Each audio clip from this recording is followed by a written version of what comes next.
अरे भाई, ये अपना मुल्क पाकिस्तान ही है ना। अरे मैं किसी और प्लानेट पर तो नहीं पहुंच गया। अरे ये कौन सी जुबान है भाई? ओ भाई, मुझे फकत इतना बता दो कि मेरा जुर्म क्या है भाई।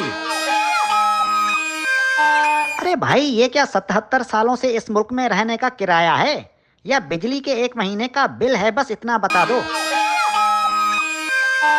भाई। क्या ये इस मुल्क में पैदा होने की फीस है या बिजली के 1 महीने का बिल है? अरे किसी फैक्ट्री या कारखाने का बिल तो मुझे नहीं भेज दिया। अरे बिजली का पहला बिल अदा करने के लिए घर का सामान बेचा, दूसरा बिल अदा करने के लिए कपड़े बेचे, तीसरा बिल अदा करने के लिए घर ही बेच दिया। अब क्या बेचूं?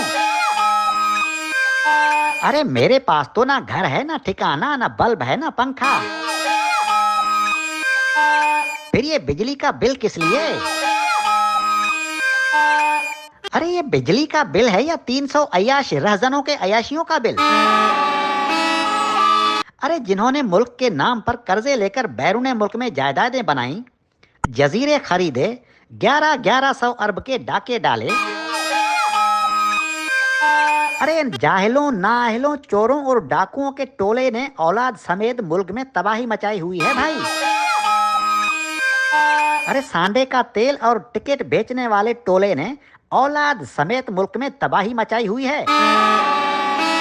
अरे इनकी गर्दनों से लोहे के सरिये निकालकर गर्दन में रस्सी डाल दी जाए तो IMF का सारा कर्ज भी उतर जाएगा और 25 करोड़ आवाम के बिजली का बिल भी अदा हो जाएगा। अरे ये तो आवाम की खाल उतार कर खुद को नंगा कर रहे हैं। अरे इतनी ढिठाई क्यों?